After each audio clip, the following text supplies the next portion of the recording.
In this bonus episode of Fictional Hangover, we talk about reading Jonathan Harker, revenge stories, Godzilla stomping around, how we did not, in fact, plan a murder, and Kelly D in the house. In our discussion of Go Hunt Me with Kelly deVos. Kelly D in the house.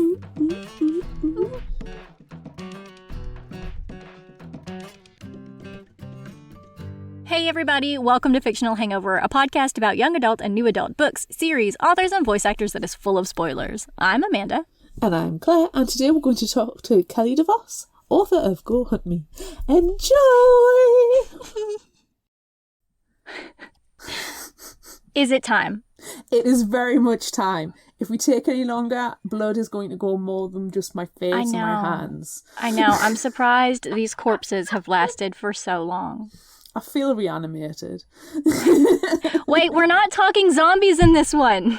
We've already talked about Kelly's zombie book in the past tense. But I can smell fish. I love zombies, though. I'm always happy to talk about zombies. Like, I could talk about zombies for hours and hours, so... Well, we'll get to that after the Would You Rather, because it's going to happen. Yes, it's going to happen. But right now, it's time for Would You Rather. Pew, pew, pew. And Would You Rather is extra special fantastic today because we are joined by the author. Yay! Here's my witch hat. And your witch hat. Welcome, Kelly. Thank you so much for joining us today. So excited. So excited. Right, I'm just going to dive straight into the Would You Rathers because I feel like we're going to keep you for a long time. So we asked on social media, would you rather star in a horror movie, as Amanda is today, or would you like to write/direct a horror movie, as I have failed to today? On Facebook, 60% said write or direct. On Instagram, it was 67% for write or direct. On Twitter, 89% said they would write or direct. But on TikTok, which comes as no surprise to anybody, 83% are starring in horror movies. Oh, yeah, I can We'll see that. go through some quick comments as well, just to give you some idea of the flavour of Would You Rather responses that we like. Colin on Facebook, he said, I'd have to star. I'm too fucking fabulous to be behind the camera. Because the star always gets the groupies, which, let's be fair, is why all the big actors do it. I mean, every time you see Tom Hanks, he's just dripping in pussy. Okay, look, that comment... Wow. That They makes really me want to went there. vomit. Like, they just took it to the next level, for sure. That's an average comment. Okay, let's do some non-super over-the-top responses. Constance on Facebook says, I love being behind the scenes when it comes to movies or plays. I have a great recipe for fake blood that tastes like chocolate. Oh, we need to get that. Me too, Constance. Ooh, This yeah. is our baker friend. She knows all the secrets. She knows. But then, like, what, you just go around licking your blood all the time and just being like... Yeah. Right, going by the sub-comments you did, they had like a blood-licking party, which sounds really disgusting, but it was just after the theatre show and they had lots of excess baker blood. It's fine. It's reasonable. Brie on Facebook said, I'd rather play puppet master with everyone and their lines. I will create the next cheesy cult classic, but like the classy kind, no birdemics. I've never heard of that. Birdemics, like a pandemic with birds? Oh no. Oh no. We know Claire's feelings on birds. Fake blood and gore will fly everywhere. Mystery Science Theater 3000 is what those letters are, Claire. Yes, I'm squinting. We'll make fun of it for years. Brie, you don't need Mystery Science Theater 3000 to do that. You've got Fictional Hangover 3000. Yeah, for sure. Let's see. Annie on Facebook wants to star because directing actors sounds like trying to herd cats. Probably true. We did have some comments from your library as well, Amanda. We did. One of them wants to star, and they say, put me in a Stephen King or Rob Zombie movie, please. They are my favorite movie makers, and I would love to work alongside Rob and Moon Zombie. Nice. Yeah, put me in a Rob Zombie movie too. I'm here for that. Isn't Yeah. there a new one coming out or came Yeah, out? I think so, right? Like it's coming out pretty soon. I think so. I feel like I saw a trailer Yeah. at one of the last horror movies that I went to. I like the comment. More, this sounds awful, more for the penmanship than anything else that you sent through. It came from the library. Q screaming. Yeah, perfect. There's another one, and I know who wrote this one. They want to write a horror movie, and they have ideas for a few. We have sat at the circulation desk, like making terrible ideas for movies. I'm pretty sure the last one had something to do with a lawnmower. No, it wasn't a lawnmower. It was a Roomba, a vacuum cleaner that is murderous. So Well, the lawnmower already was a horror movie. Do you guys remember from like the 90s Lawnmower Man? That was Yes. the thing already. Yeah. yes, so- that was the inspiration for the Roombas. So, My favourite random one is the tire. The murderous tire. yes, it's called Rubber, and it's Yeah. fantastic. Oh my gosh. So You fun. haven't seen that one, Kelly? No, I need to get on that. You Rubber. do. It is Uh-huh. just. It's proper B movie horror fantasticness. It's Yeah. better than it has any right to be. It is literally a murderous tire. It is. Oh, I feel like we need to check while we're just talking movies. Have you seen The Frighteners with Michael J. Fox? No. Oh my god, Amanda! Why do we talk to these people? No offense. I don't know. Our We spoke author to- last week, Yeah. Amy McCaw, had not watched it or heard of it either. No, I got it. I mean, like, this is new and different. Oh my gosh. 1996 Michael J. Fox movie, written and directed by Peter Jackson, called The Frighteners. Oh my gosh. Who knew? I didn't know that. Us, Wow. Starring, Apparently just us. Who is it? But you guys know Jake all the Busey? things. You can't really Yes. judge it by that. All right, so are you starring in a movie? Is that what you said just a moment ago? You're going to star in a horror Oh movie? goodness, no! I'm directing it for sure. Okay. I just feel a lot better when terrifying things are happening to other people. So yeah. All I want ever in my life is to star in a horror movie, and I'm so excited that I get to be a scare actor in the haunted house coming up soon. Oh, that's gonna be fun. It's going to be great. If I'm not covered in blood head to toe every night, then I'm doing something wrong. You are. You really, really are. I Yeah, mean, we to be need- fair, even if you just work in the ticket booth, you're going to cover yourself in blood. You know, if I'm just there, just outside, I'm not even involved in it. I'm just covered in blood. That's Do it for That's- free. yeah, that's me all the time. It's just a regular like Tuesday. Oh, Amanda's covered in blood again. No one is Today, ending surprised. in Y. No one is surprised. I love it. I love it. Claire, I'm what are you really doing? struggling with this one because I've done, murder mystery things where you go and, obviously solve the murder. And Yeah. when we were there, like, me and my group got mistaken for being actors Oh, because we joined in so much. And then we actually were asked, do you want to join the troupe? But we couldn't get there. It was based in Whitby. oh, We couldn't get there all the time. It was like 2-hour drive. And I am a bit of a drama queen, apparently, according to the child, and I am a bit over the top again, according to the child. But I'd love to write and direct. so Whitby, that's like the town where Bram Stoker went to like investigate Dracula, right? Like that's kind of Well, like the little fictionalized that's town that. Whitby is where Dracula landed. Right. So Yeah. that's interesting. Yeah, that's where Dracula landed. And there is no grave in Whitby. Before anybody asks for Dracula, there are literal signs around the town. Really, there's no. Why would anyone think that there would be? Because like people are morons. so somebody had to post a sign. There's no Dracula's grave here. Yeah. Nice. Okay. I think somebody needs to just make one. Well, it's tempting. You could do it as a tourist attraction. They do vampire balls and stuff in Whitby. Fun times. Oh, that would be so great. Of course it would. I know. All right, let's move on to our next question. Would you rather kill for a movie deal or kill for $500,000? Either way, you're a murderer. Yeah. Right. A murderer. Well, for me personally, I would definitely rather kill for a movie deal. I just feel like that's the gift that keeps on giving, especially for writers. Because if the movie gets any recognition at all, it's like a commercial that plays on and on for your books and for your work, and you can sell more books and publish more stuff once you've got a movie deal. I think that's why authors are so into getting them. It's not necessarily that people make lots of money off of them. It's just that it's like a big commercial for your books. So yeah, I would kill for the movie deal. Yeah, I think more and more now movies are being, it used to be if a certain actor was in a movie, that would be the driving force.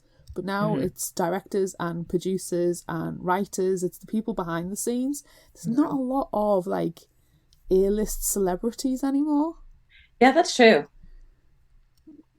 Yeah, I think like Tom Cruise is like the biggest one I can think of. Ooh. He doesn't do TV. He makes a movie. That movie is going to get people through the door. Right. Yeah, but at the same time, I will see anything made by Jordan Peele. If his name is attached to it, I'm there. Exactly. So. Or like Blumhouse, all of their movies, I'm there. Yeah. Doesn't matter. If Sam Rockwell's name is attached to anything, I will go and see that.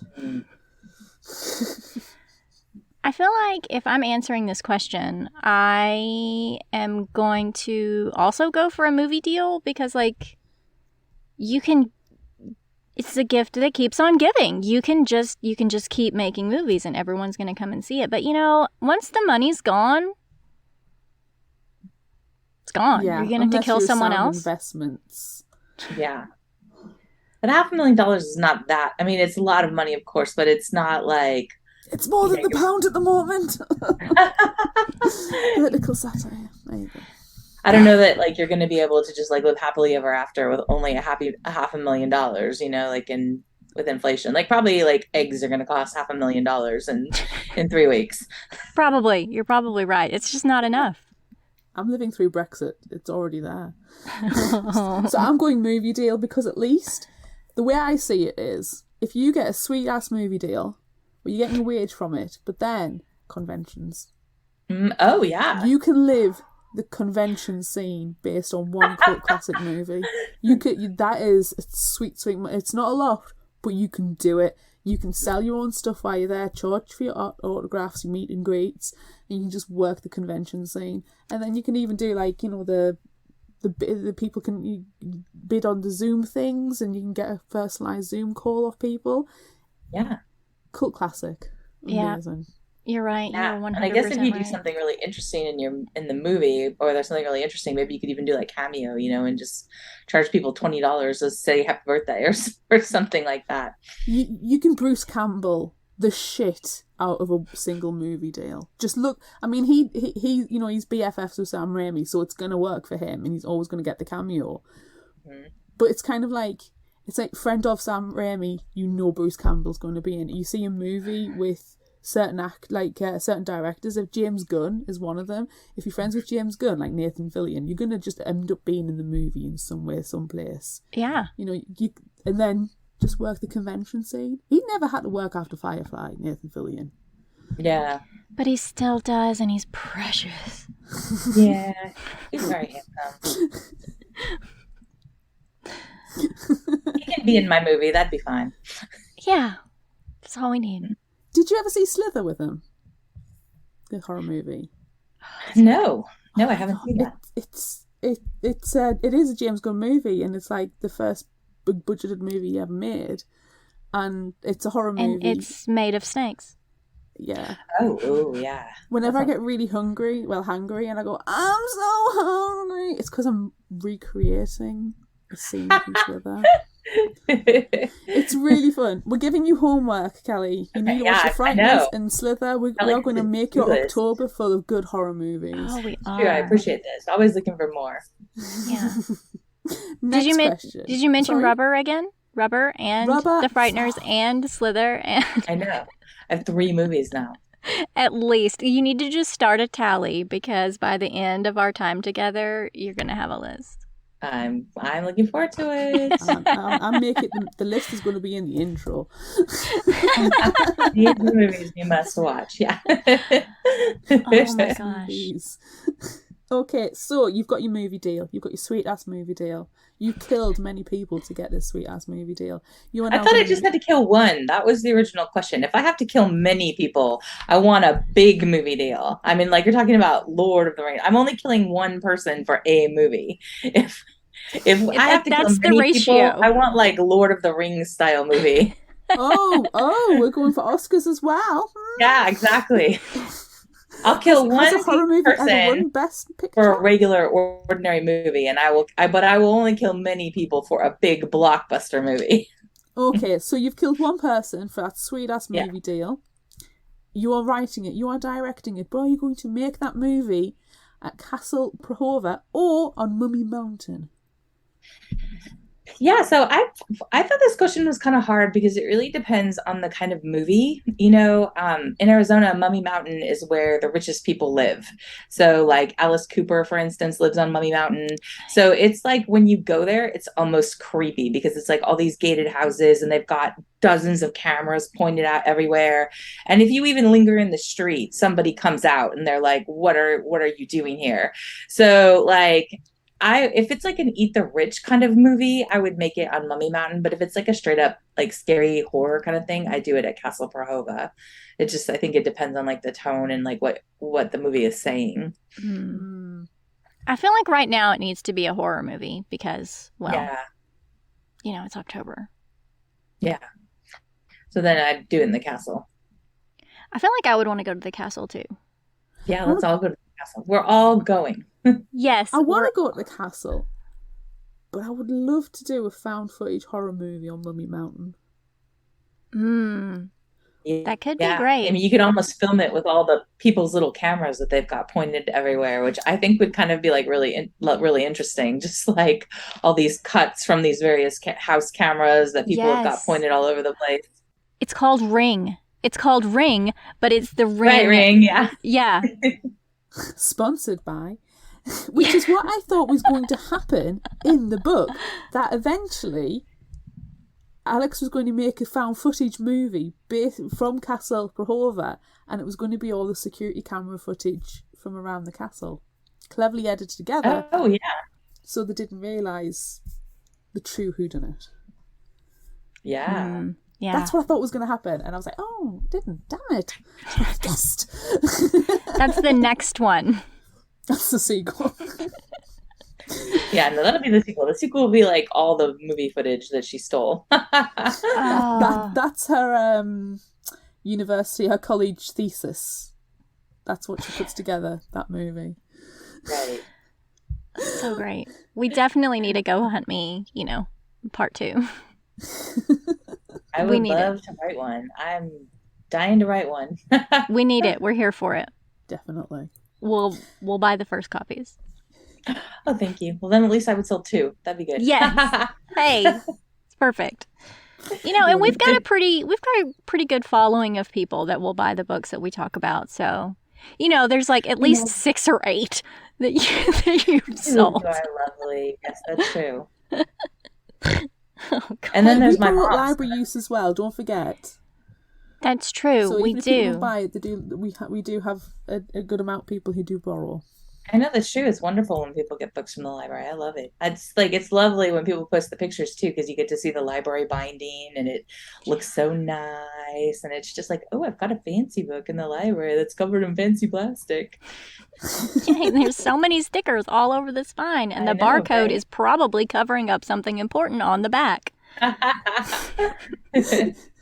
I know, right? Like my name or something? No, just kidding.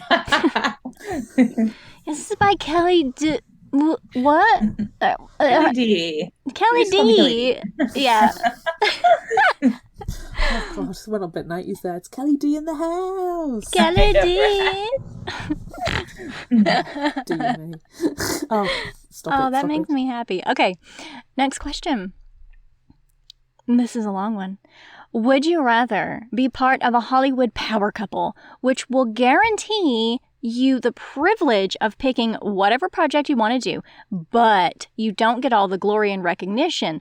Or are you going to go it alone? You'll be on the indie scene for a long time, but you have your integrity and your vision. Yeah, like what integrity? Just kidding. No, I'm totally doing the power couple. As long as I don't have to get stuck with one of those terrible couple names, like Brangelina or whatever. Ooh, I do yeah. not want that, but I want to be in a power couple because I just feel like on a basic level, it's just more fun to have somebody with you doing things, like just have a partner in crime, so to speak. Can I have a power couple where I'm not romantically involved with the other person? Aren't you already in a power couple, like the two of you guys? Yeah. Well, yeah. So, we're not So you romantically already involved. have that. Yeah. We're I mean, we're No a problem. Mission non-sexual accomplished. power couple. Woo, Yes, check. done. Dunsy. Oh, but now we need a name. I know. What's your little couple name going to What's be? yeah. Oh, We'll have do we to- have to mash them together again? I'm Okay, already in one. My friends call us Collateral because we're worth it. And it's Oh, very yeah, common. that's good. That's Okay, so really you have a great. couple name too. Everything is coming together. It's coming up roses over here. We need we'll comment that one. I think. Yeah. I will power Workshop couple it, for put in the sure. comments. Yeah. Yeah, I feel like I have to be in a power couple too, but Yeah.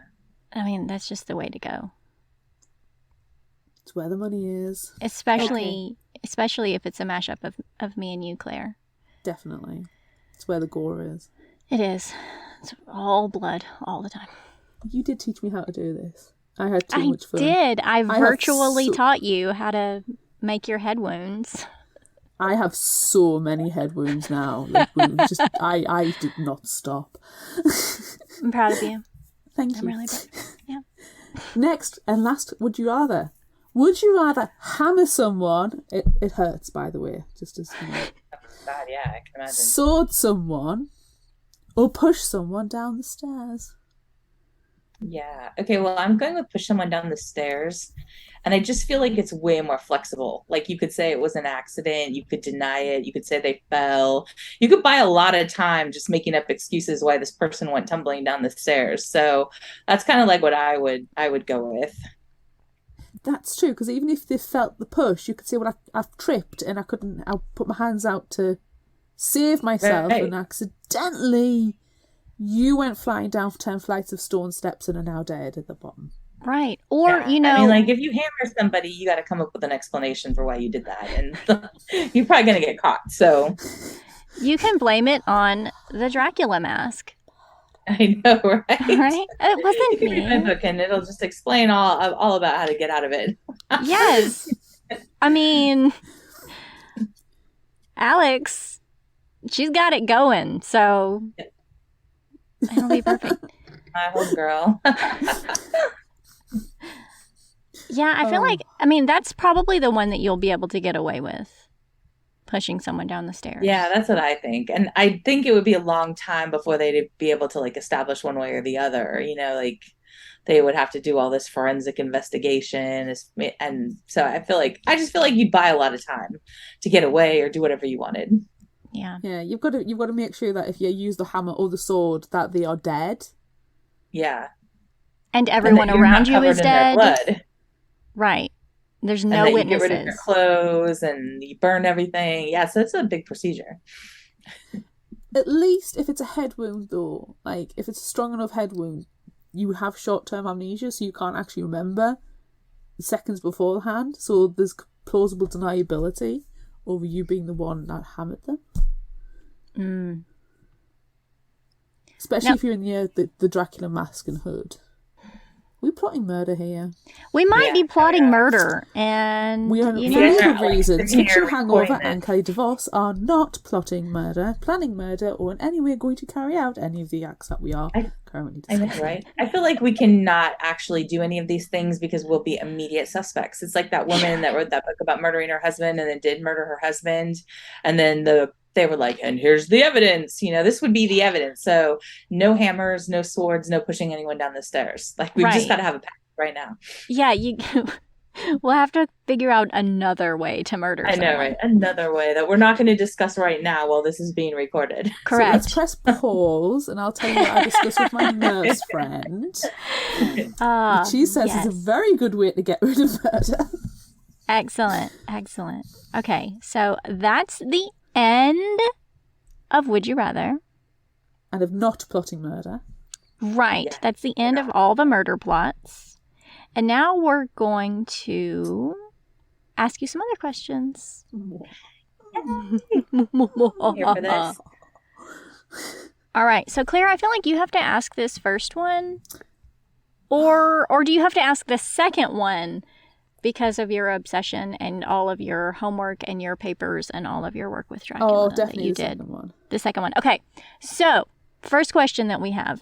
Dracula is obviously a figure and a metaphor and not an actual character in Go Hunt Me. So, do you have any plans to write an actual vampire book, but maybe with a twist, like, Your Zombies in our other favorite book that we discussed a couple months ago, Eat Your Heart Out?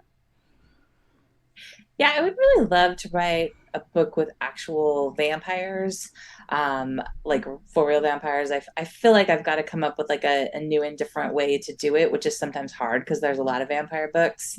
Um, Erin Jade Lang just released that book, Mere Mortals. Have you guys read that yet?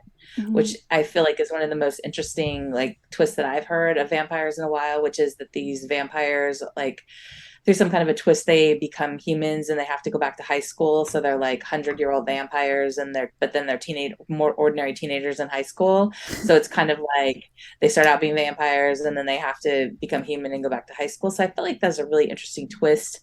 I'd love to come up with a really different way to do it, which I think is sometimes hard when you're talking about something that is so widely written as vampires, but I would definitely love to do it.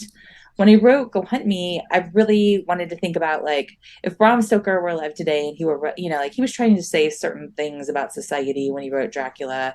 And I thought like, what would he be trying to say today? And I kind of thought like today's vampires are like people like the super rich, the 1%ers, the kind of like the criminals who are trying really hard to hoard as much wealth as they can, usually in ways that are really bad for society as a whole. So I wanted to kind of like take that as an idea and like, those are my vampires. I suppose they are vampires. They're just not literal bloodsuckers. Literal blood-sucking vampires. There are many other kind of vampires, too. Yeah. Yeah. Yeah, like emotional vampires, sure. Yes. We've all seen What We Do in the Shadows, I'm sure. Colin the Vampire. Oh. Claire, do you have the latest season over there Not yet? yet. I am distraught, but I have seen one clip and I've literally, it makes my husband like wet himself laughing, figuratively speaking. And it's Matt Berry's character saying, New York City. And we have obsessively today been saying that back and forth to each other. Oh my gosh, and that is literally all I know of the third season. It should be coming soon. I hope I'm going to have to check now, but we haven't got it yet. I'm absolutely devastated. I feel like this would be a good time to ask a different question that we didn't send to you, but because we're talking, you were talking about different kinds of vampires. What's your favorite kind of vampire? Like my favorite kind to like read about fictionally or? In any way you choose to answer that question. Mm-hmm. I feel like my personal favorite kind of vampire are like kind of like the ones in Anne Rice that are like, I hate to say this, but like almost like historical vampires. Like they've lived through all of these various periods of history and they've got like all of these affects of different eras that they've lived in. I feel like that's kind of what I like as a reader personally. Oh. You're not like a sparkly Twilight? I do love Twilight. I do love. I think like I love vampires. So they're all fun. Yeah, fun friends. Sparkly, but tone it right down. Yeah, I just feel like a lot like the vampire Lestat, for example. I just feel like he's so cranky all the time, and like I just think that like there was something about that. Like he was just so maudlin and kind of grumpy that like. I felt like, that speaks to me. I don't know why, but... I love Lestat. I adore Lestat. I was dressed as Lestat last week. Oh, fun. You were. Well, Amanda was also Dracula last week, so... Gary Oldman's Dracula, though. We have to be very specific of which Dracula I was last week. Oh, God. I always liked Lestat because Interview with a Vampire was such a defining moment in like vampire literature. You go up to Dracula, and then Dracula changes the tone of a lot of things. But then from Dracula, the next time there's any kind of really historic, like literary figure within the vampire world that changes everything, is Lestat and Louis, and that is that they are the creation of the modern vampire. Dracula is very much the culmination of all of the other ones that took place historically, and the Slavic and all of them, the mythologies and the folklore. But Lestat and Louis are the new ones, and you've got two very different characters. And it kind of like, if you look at Vampire Diaries with Damon and Stefan, you know, it's all the way through. You have, or Buffy, you've got Spike and Angel, and you know, the list can go on. You have Lestat, who he is grumpy, he's hungry a lot of the time, but he embraces being a vampire. He embraces being a bloodsucker and what he is, and his power and his undeadness, whereas Louis just miserable, and he kind of epitomizes the you know, when the vampire hunter tries to stake the vampire, I need to end this immortal life and put you at last to rest because you're so dark and broody. And it's like, well, no, actually, I'm fine. I just, you know, I can't resolve myself to, you know, chow down on people. I was a vegan. And the kind of like, they were the modern vampire template. But I like Lestat because at least he likes being a vampire. Yeah, I think that all of that is true for sure. Yeah, if I'm going to be a vampire, I mean, fuck it. I'm going all out. I'm going to be a vampire. You just get out of the way. Yeah. And that's really all I want in life. Be a vampire. Yeah, That would be one goal. Yeah. I tell everybody to get out of the way. Yeah. You know, all vampires all the time. That's... Yeah. I'm here for this. Yeah. What about like movies or TV? Do you have a favorite movie or TV vampire? Oh, it's definitely the Gary Oldman, like the Francis Ford Coppola Dracula for sure. I mean, I know that there's parts of it that are kind of like campy and silly, but I just personally love it. Like and Winona Ryder, like. I mean, to be fair, like, you will have to send you the links to actually look at Amanda's Gary Oldman Dracula cosplay, because it's just chef's kiss perfection. So it influenced a book, like a section in the book. It was just so good. But yeah, I have problems with that movie. But it's fun. Yeah. It is fun. I mean, I just think like he just looked like he was having so much fun. Like when he was playing like then I was having fun. I'm like, whoa, you know. Yeah. I think it's probably Keanu Reeves I've got most problems with. I don't know. Keanu Reeves, like, you know, as he's gotten older, he's gotten much finer. But Jonathan Harker, my God, you're such a wiener. I mean, to be fair, Jonathan Harker in Bram Stoker's Dracula book is an absolute wiener. Yeah. Yeah, I mean, that character's really terrible. Like, he's super passive, right? Through the whole thing, he's just like, what am I gonna do? I guess I'll just sit here in this castle and hope somebody comes saves me. Oh, okay, now I'm out of the castle. What am I gonna do? I guess I'll write more letters to my fiance. Oh, what? I mean, it's like, it's not a like dynamic character at all, really. So like, you know, like I feel like you're giving any actor a hard job to play, because it's like you're really just like you're giving somebody just like a job of just playing somebody that just runs around and asks stupid questions. That's basically Jonathan Harker and Dracula. He's like, what are we gonna do? I guess we're gonna find this doctor. What are we gonna do? Oh, I mean, it's so I don't know. I mean, I feel like it's just a hard character. You did a really good job playing him just then, though. I was really impressed. That was the best reading of Jonathan Harker ever. I know, right? Which, like, when I kind of, you know, like when I was writing my book, Go Hunt Me, I like thought about that a lot, because like when I was thinking about Alex, I wanted her to be like this kind of bland person who was just like trying to depict life as something that just happens to you, and just like all the time walking around going like, what am I doing? What's happening? You know, I don't know. And then kind of have it be at the end that was like all fake. And she was, you know, really just like playing it all along. That's what I read the book before Amanda did. I got to it first, and I was like, no, I read this book. I read this book a while ago. You're right, because then I think I texted you and like, oh my god, Alex is so boring. And I was just going, just I was getting confused with Mina. Yeah, Alex was just I read so this book freaking a while ago. boring. And then it got to the end, and I was like, whenever there's like a murder mystery that takes place, the person who's reading it second tends to like send does this happen, and we never tell each other, so I don't even know why. It's so great. But I was like, Alex, she stole the money. Didn't she steal the money? She stole the money with Regan. Just tell us that they've done that. And she's like, I'm not telling you anything. I mean, this is the luxury of not living like in the same country. I can't just go and bang on a door and demand answers. And she's like, I'm not telling you anything. I've got to go to work. Right, okay. And I was like, did Alex kill everybody? Just tell us Alex killed everybody because she's such a freaking wet blanket. And I'm thinking wet blanket was the word that you used, but you're like, she's such a wet blanket, but then she murders everybody, and I cheered. I mean, you know that she's a murderer. She has to be the murderer the whole time. You're like, she's so like, unlikable, which is what I like most about her. So...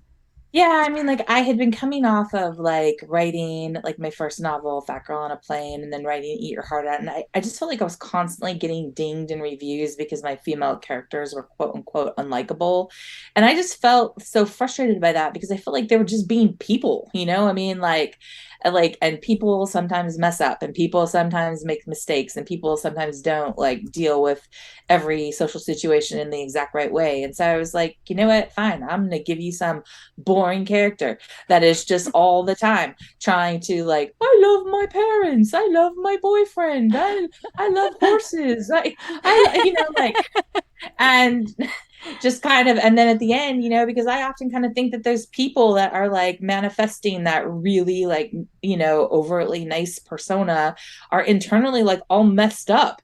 So like I'm like, fine, you know, like this is going to be like outwardly she's going to have this veneer of like, oh, can I help you carry your books? Can I do that for you? Can I? And then just inward she's going to be like, and then you know, like, so all wound up.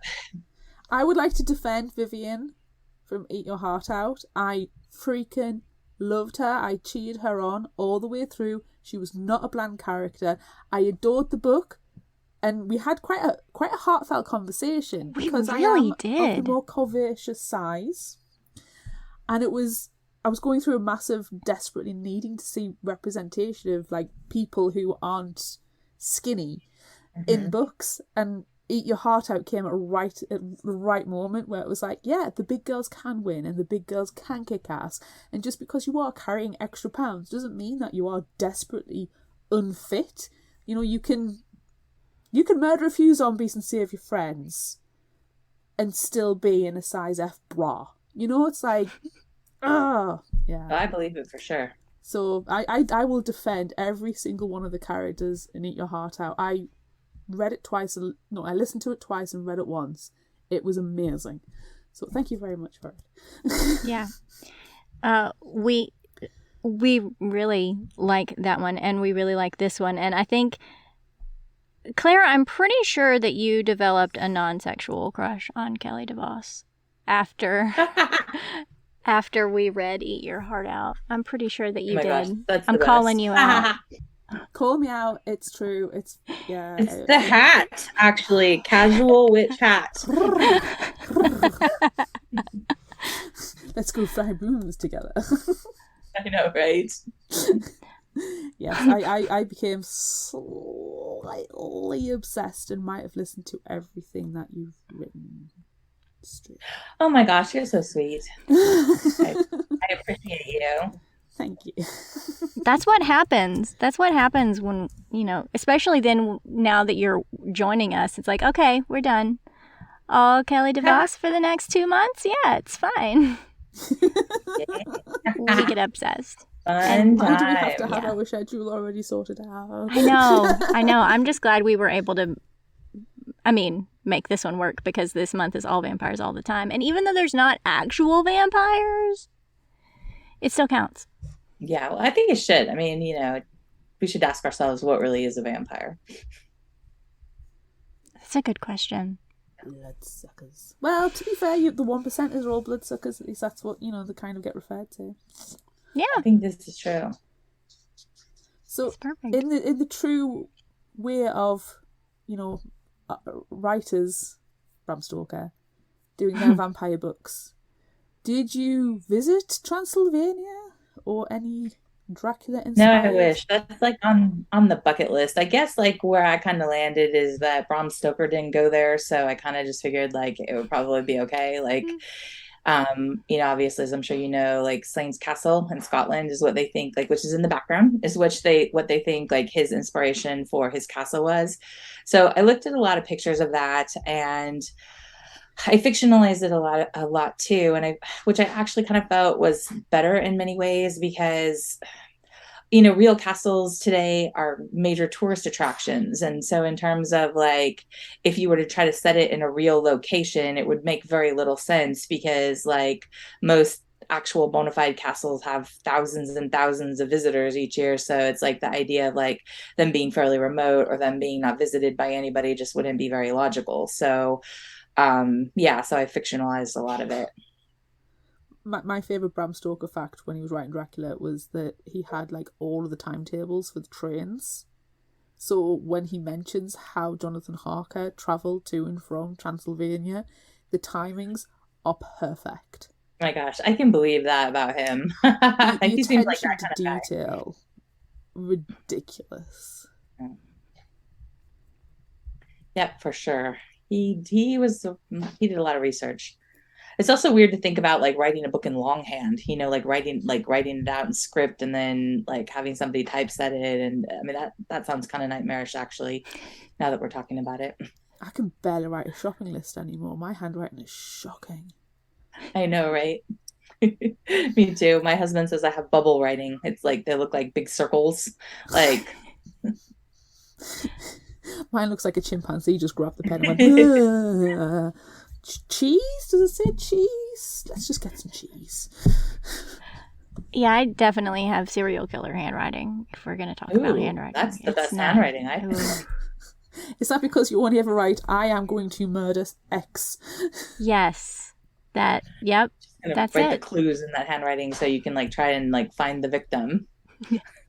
Exactly. Or do you change your handwriting every time? So you use different pressure points and different like curls and cursive sometime, block text another. So then nobody would be able to recognise your handwriting and do any kind of matching. I feel like we should go with the old-timey thing of gluing letters from magazines. Yes. Do you know how long that takes? Oh yeah, I'm sure it takes forever, but I'm just saying, like, let's put some artistry into it. I did it once for a single episode picture for Maureen Johnson's Truly Devious series, and I used it multiple times because that thing took me a week. And that isn't so great. Trying to be even precise and making sure that I didn't have any fingerprints on. It takes freaking forever. I know somebody years and years and years ago, they did a forensics science course at college. It's one of those like, just kind of for fun. You don't really get an actual qualification at the end. And they had to get in touch as for one of the courses with newspaper productions and ask for untouched newspapers so then they could make their own one of these letters without any identifying like hair or fingerprints or anything on there. Then that was their assignment, their end of course assignment. Yeah, but wow, that wouldn't raise suspicion at all. Can you imagine calling up a newspaper and being like, hello, I would like some untouched newspapers, please, for no particular reason. I'm not doing anything nefarious. Unmarked. To be fair, I think our local newspaper was just happy for anybody to get in touch with them. Actual human contact and conversation, and it's not just an obituary. Wow. Yay! Anywho. I had to find an obituary for someone today at the library. Speaking of obituaries, it's like we have microfilm. We have a microfilm collection at my library, and it's one of my favorite Oh, those things are fun. when people call Yeah. and ask, like, "Oh, can you find this from this date?" Like, yes, I can. I know. We need to bring that back. We really do. We used to have the microfiche at the little library that I used to go to when I was a kid, and I didn't know what I was looking at. I just liked playing with it. It's so fun. My favorite thing is to rewind the film. Oh, yeah, that's Yeah, it's fun. really good. You know, you've loaded it in, you've been running it through the machine, and then, oh, it's time to pull it out, and as it spins back up. That's one of my favorite things to do. I love it. People need to ask me to do more research using our microfilm collection at the library. I'm going to send random emails to the library and ask for random research. That's fine. That's fine. I'll do it. I'll do it for you. Find me all the ghost stories from 1890 to 1990. Can do. Mint. Okay, so you have tackled zombies. You have tackled vampires. Mm-hmm. What supernatural creature are you going to tackle next? Are we going to get a ghost story, a witch story? I would really like to do something with ghosts. Like I just feel like that would be like super fun, right? Um, but I'm also kind of working right now like on something that's not so like that's like more set in the contemporary world. I'm trying to do a fat kind of Monte Cristo retelling. Like Ooh. I've always really wanted to do a fat revenge story because I feel like there really aren't very many. And most of the time that when you have those kinds of stories, they're like weight loss stories. They're like, oh, I've got a beach body and now I've got, revenge on you or whatever. But I wanted to just do a straight up, plus size character that was in that kind of Monte Cristo arc that was fat and fabulous, but just getting revenge on these people that like had put her in prison. So that's what I'm doing right now. And it doesn't really have any kind of like monstrous or supernatural element to it, but that's where things are headed. I just love revenge. I mean, I feel like we need more revenge. Yes, you have sold. We are there. Oh my god. Yeah. Revenge, yes. Claire, I love it. I feel like a book theme is coming up for a. I'm already in the list. You're already. That's right, revenge. Revenge. If I don't write things down, I forget. I'm surprised I true, haven't got you notes do. in the back of my hand today. That's great. It's in all caps. It literally just says revenge. Revenge. That's right. With Yes. all the Yeah. Yes, there we go. It's in the I love it. list. I love Yes, it. I love it. I love some love it. Yeah, I've seen a lot on TikTok reel and Instagram reels. I'm not on TikTok, but I see them like through Instagram and stuff. Of my boyfriend cheated on me, and it shows them being quite curvaceous on the larger size. Mm-hmm. The fat girl gets cheated on. Do you think my boyfriend regrets it? And they're like a size 0, and it's like, well, I don't know how to respond to that. Then you don't do that for your ex. If you're gonna lose weight, you do it for yourself. Yeah. Yeah, and plus, even if the person did regret it, what would that prove? It would just prove what you already know, that they were a terrible person. So like what? Well, I mean, it's like, oh, we gotta, somebody cheated on me because they're a terrible person, and then I gotta really make the point again that they're a terrible person. I mean, I just don't know what it establishes, but that's just me. So Yeah, they're already terrible. So Yeah. why are you worried about it? You know that they're terrible. Just let them be terrible and fuck off. yeah, It's kind of like the story we've talked about a few times, Amanda, isn't it? Where there's the massive breakup, and we don't want to see the main character going straight into another relationship because they obviously don't like themselves, and they've got to, see the cliche: you've got to love yourself before you can love anybody else. But it's a cliche for a reason. But I do like the idea of revenge. Yeah. Yeah, but I mean, more like it. I really want to kind of follow the classic kind of Monte Cristo arc. Like there's the movie with Jim Caviezel or whatever, but that doesn't really follow the novel all that carefully. Like that book is not a romance. It is a straight up like you screwed me over and I am making your life a living hell kind of book. And so I really kind of wanted to play with that and like and the way that kind of like the notions of beauty and class and the intersection of that with, body positivity and fat culture. I thought that would be really interesting. Definitely. I mean, we're creating a book theme just to read it and talk about it on the podcast. So I love you guys. we're there. I mean, it will force you back. Yeah. So, Right? you have been warned. Yes, Right. you have been. I'm ridiculously excited for that. And then once that's done, I want the ghost story, please. Right. I'll just put my requests in now. Yes. No, I think it'd be amazing. It'd be fantastic. Are there any plans to do a second follow-up to Eat Your Heart Out? I would really like to. I mean, I hope at some point the publisher gets interested in that. I had a really like when I originally pitched it to them, I pitched it as like a 2 or 3 book series because I had like a book with several ideas for what would happen next. And they were kind of like, well, standalone horror is performing like a lot better for us. But like originally what was going to happen was after the conclusion of the first book, Allison's sister, Dorian or Dee Dee as she's called, like she was going to kind of like pick up the mantle of like doing the investigation of like what had happened to the zombies. And so like Vivian was going to go, it was going to kind of be like she was the star of this Buffy the Vampires type Buffy the Vampire Hunters type TV show.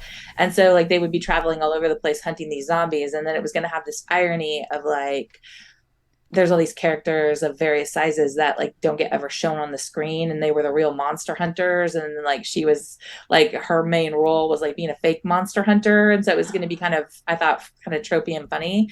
So I'm really hopeful that like maybe at some point the publisher will consider that, so cross your fingers. I hope that will happen. Oh, Yes. Yeah, that would be great. I'd love to see it like adapted as well on the like as a TV show. Yes. Like a limited, like 6-episode tight TV show. That would be amazing.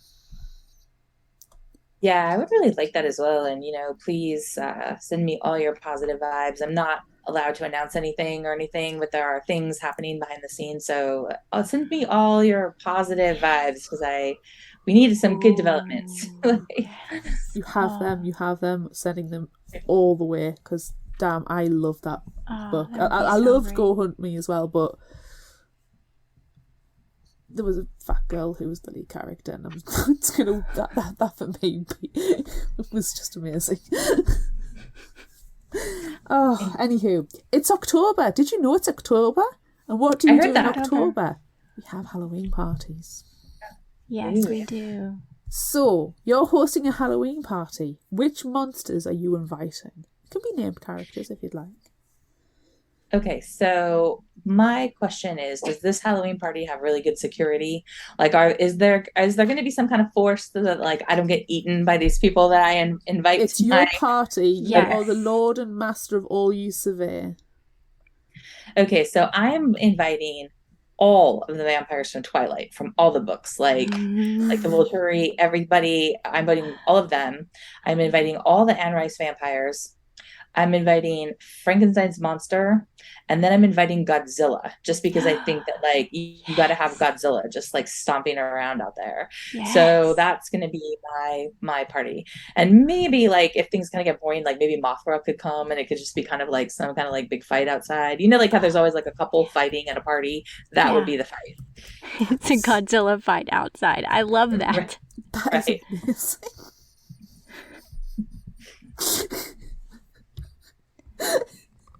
Just put this image of everybody in the kitchen, because everybody inevitably goes into the kitchen when there's a party, and then you just see these weird flashes and like, what's going on? And then everybody tears outside and it's Godzilla and Mothra around the pool fighting. Godzilla, who invited him? The red cape's just flying everywhere. That would be fantastic. That is amazing. I really love that you love Twilight so much, because I also love Twilight. Yeah. So much. Yeah, it really meant a lot to me.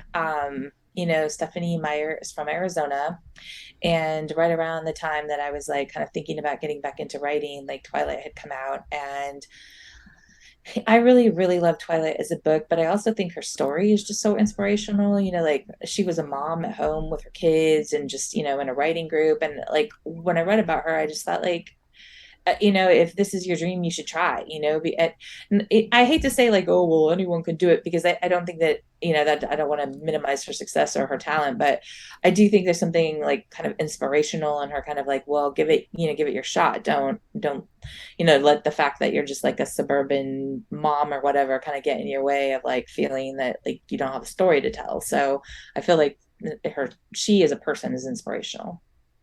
Definitely. I love that. I wish you'd write a sequel to The Host, though.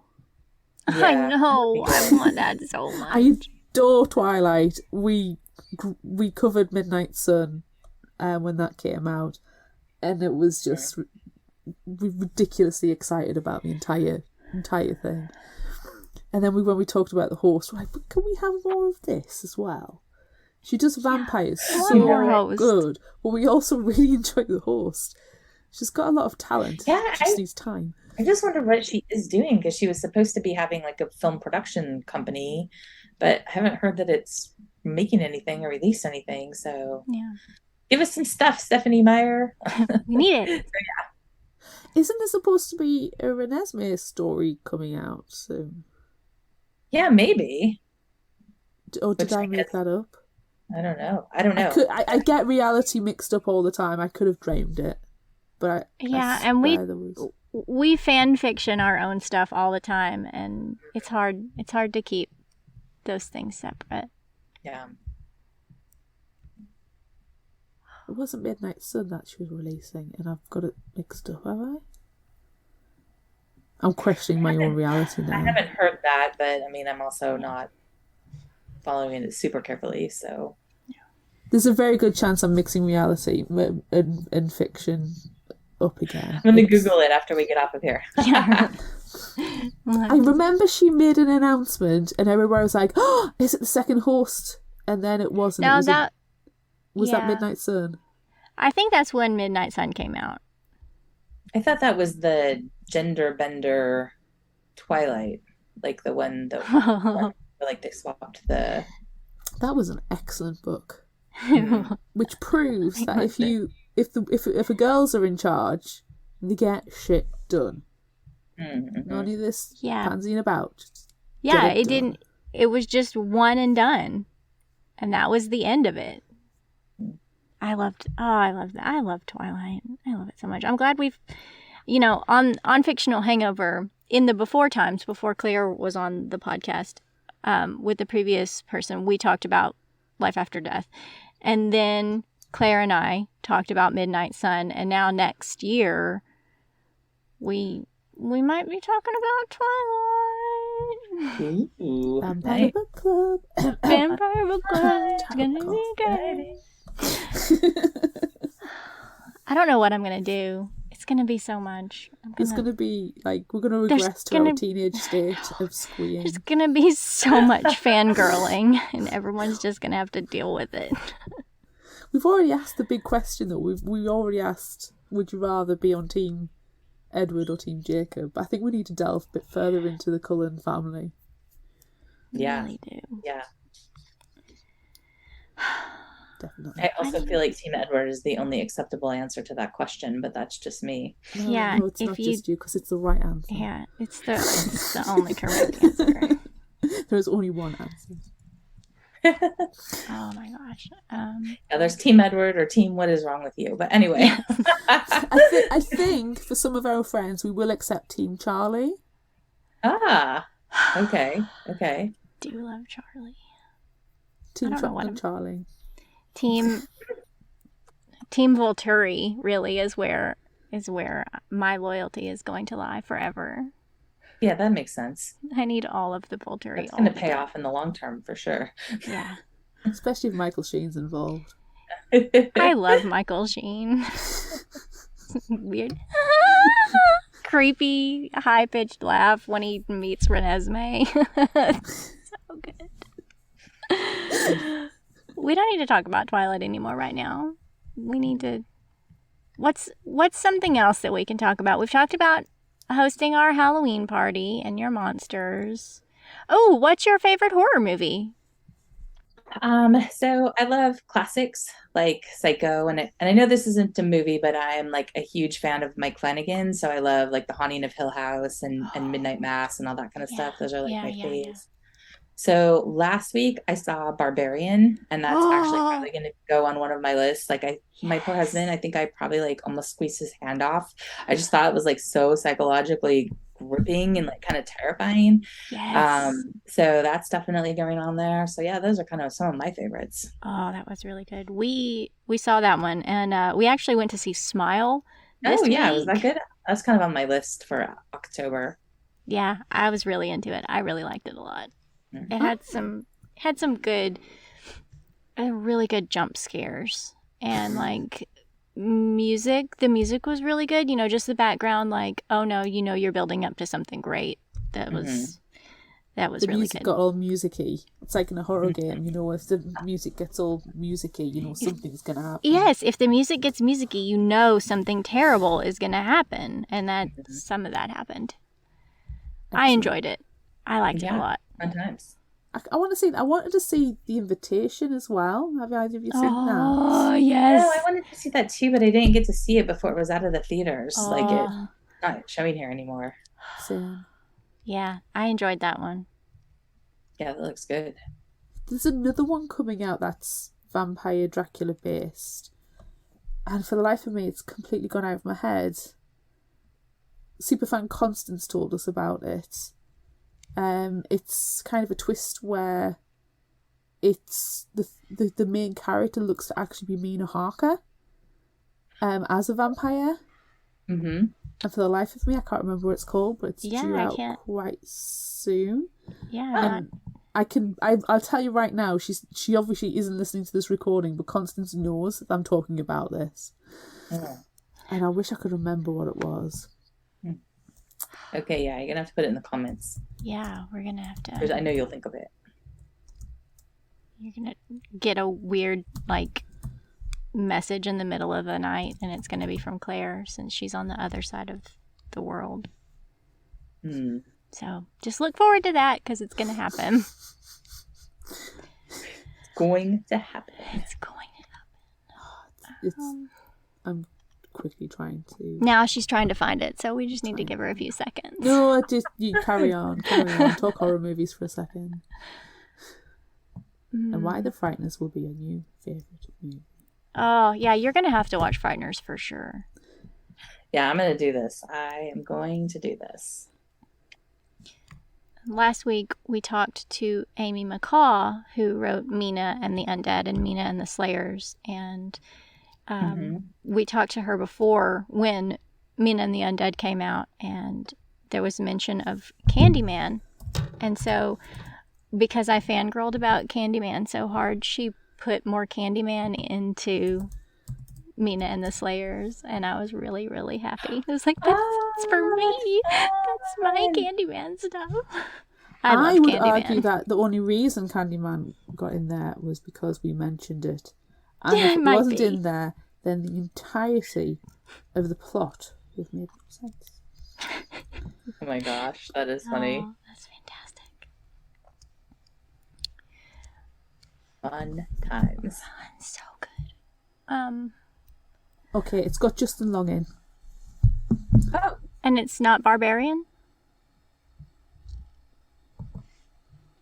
I don't Yeah, know. he's gonna be 2 horror movies, really? I mean, I like Justin Long. That's fine. Ooh, my pump is beeping at me. Yeah, but how many times is he gonna get killed in a row? I love him. Oh no, I typed Justine Long on IMDb. That's not how you spell his name.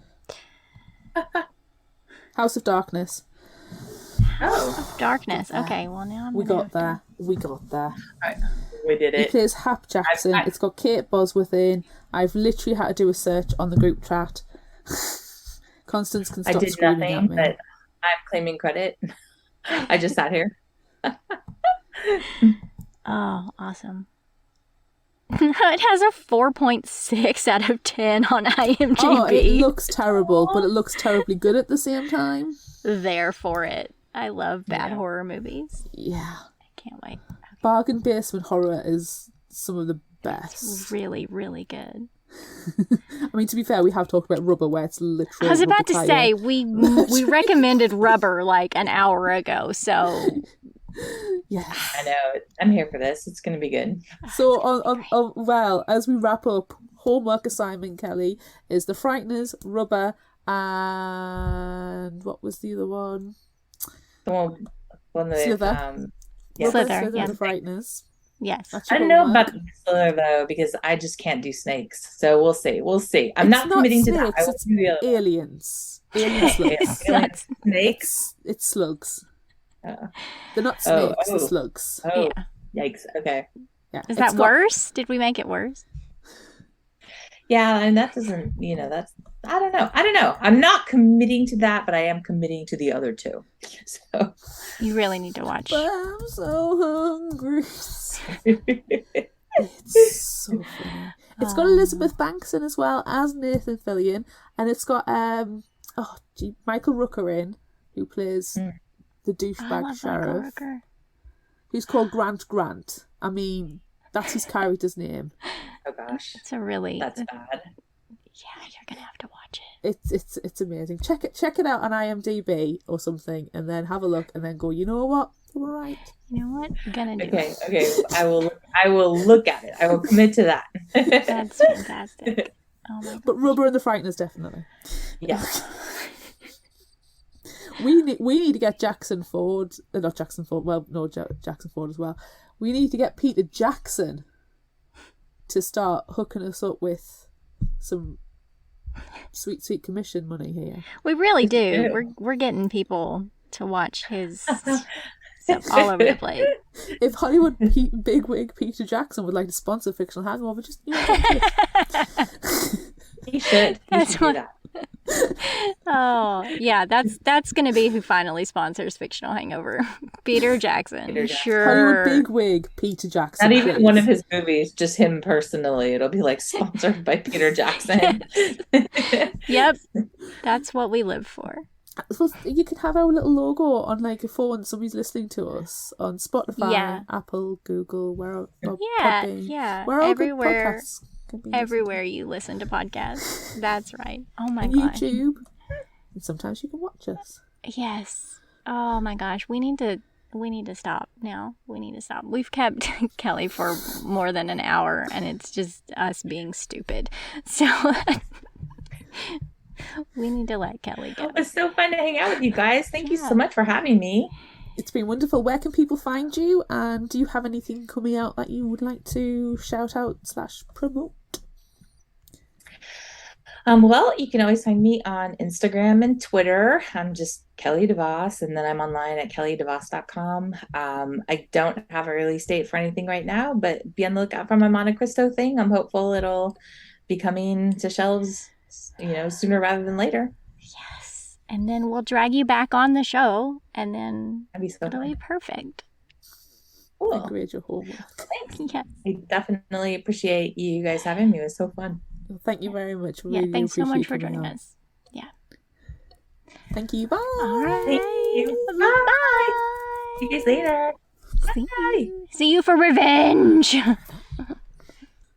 So that's it for this bonus episode of Fictional Hangover. I'm Amanda. And I'm Claire. Join us next time as we discuss Waistcoats and Weaponry, Finishing School Book the Third by Gail Carriger.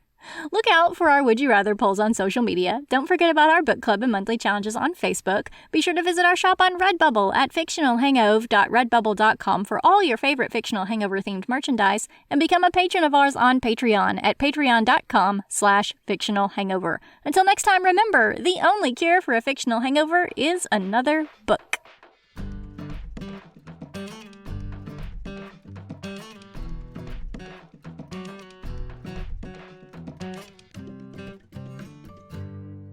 You can find us at fictionalhangover.com, follow us on Instagram at fictionalhangover, Find us on Facebook at facebook.com/Fictional Hangover and on Twitter at Fictional Hangover, no ER.